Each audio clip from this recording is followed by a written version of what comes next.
You need to accept your background, whatever it is. Your culture, your color, your religion, accept it. But you need to go to the point where that idea had the intention of taking you to. If your religion doesn't take you to ultimate contentment, then either you're not working it well or it's a false religion. As simple as that. If it doesn't clearly let you experience personally a zone that is beyond pleasure and pain, that is in itself joy itself. You can't give it to anybody because you got it by abandoning everything else, not by getting anything. You need to be able to read these maps. For that, you need to be able to truly trust in an atlas of life that will take you to such a narrow point that there is nothing anymore for you to get or gain. You're now at the zone of beingness, not becoming. Then you are a being who's worthy of being called truly evolved, awakened human being. And watch out for people who are on a spiritual path. They can be nastier than others. If you're truly at the level of existential trade and so on, there are simple rules and regulations, and you mustn't have monopoly, you mustn't be too abusive, and so on and so on. But what about spiritual thing? You know, he is a higher station, and of course they have a lot of these Sufi terms. They were most applicable, useful, until a few generations ago. But now you are using terms in a culture that is so different from that. So it becomes like an elitist language. So it becomes one-upmanship. The more you use some of these Sufi goofy terms and so on, the more people tend to listen. Oh, really? He's mystical. What do you mean mystical? I'd rather have a beautiful mist on a beach than a mystical something. What are you talking about? We are coming to a zone in life. The spiritual or religious one-upmanship is almost towards its end. Not yet. Towards its end. The winter of discontentment is not yet completely global. It's coming to it. From it will come also the other side, the positive side, of people who say, yes, I am this, I am that, and so on, and my role in life is this, I'm an engineer, but these are all outer engagements with social or economic life. But in reality, I know I am not separate from the one source that has it all within its grasp. That governorship, that divine perfection that permeates all on this tiny little earth. So put it in perspective. If you really want to truly awaken to boundless life within you, be honest that you had nothing, you didn't bargain for your life, and willing to at any minute, Bismillah, as it has come, it will go. But the truth neither comes nor goes, and that is what I've been yearning for. And all my practices was for me to say no, no, no, no, la ilaha illallah, until illallah shows itself to be the only reality. So your personal and your communal life, your individual and your human life, all of these resonate with the divine life itself.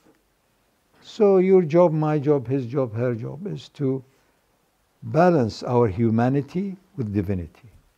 Don't deny your humanity. You'll be denied that. But don't concentrate exclusively on that either, because it's endless. How much are you going to refine the regulation, and where is the boundary for that allowed? It's endless. Once you've got reasonable health, reasonable mind, reasonable comfort and ease, now you need to transcend your senses. That's why we want whatever we want, but we also want to go beyond them.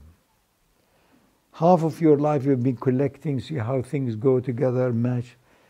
And if the other half is not for you to allow the flow, then you are not truly balanced between the fine point between taking oxygen or being oxidated. It's all from the same thing. Antioxidant, but oxidant. You are human, divine. You are earthly, heavenly. Terrestrial, celestial. These are not just fancy words. They are indicators of the duality which camouflages and hides and screens the amazing power of unity. Too powerful. Life on earth is a metaphor of that. It took billions of years for the high intensity of even the sunlight alone, let alone the millions of other rays and what's coming from the outer atmosphere. All of that had to be stabilized enough for this life to be able to perpetuate itself and yielding eventually to the human life. Your life, my life, his life, her life is a metaphor of life itself. Our love for the garden on earth, everybody wants to have a garden, flowers, and we are little doers, we are little playing God. I leave this patch as rough and so on, I leave this patch for the birds. We are playing that. In order for you to emerge from this kindergarten, to realize that in truth, the light of the One is not separate from anything. It's just diluted to different levels, and the human soul seems to contain a much more complex, what you may term as a sacred life, or as a grace, higher grace than others. So in a way, we are, each one of us, a custodian or a steward for life. But until not long ago, we had such arrogance that we say the animals have no feeling. You put them in the lab and inject them. You see, they are, every plant, every seed, they all have their also language. But we don't hear it, we don't know it, but they are trying to perpetuate itself. Look at our food, we are all thieves. What are we eating? The seeds from what? The seed is a little package for continuity, for germination, for the thing to carry on. And here we play around, we make it, and we harvest it, and we eat it, munch. Really. Lack of awareness, lack of willingness to be accountable right now for all of your life. What mistakes we have done, have you done your bit? The ancient thoughts of human beings had a great value, such as reincarnation, fear of hell, love for paradise and God. These are all wonderful metaphors, part of the atlas that you need to look at. Until such time, you know that the seed of paradise is actually in you. And the potential of a fire is also in its shadow, in the ego, in the lower self. So you stop trying to make that fire all the time. And you're not hankering also after the garden, because now you are getting tuned more and more to the source from which all of these dualities, good and bad, vices and virtues have emanated.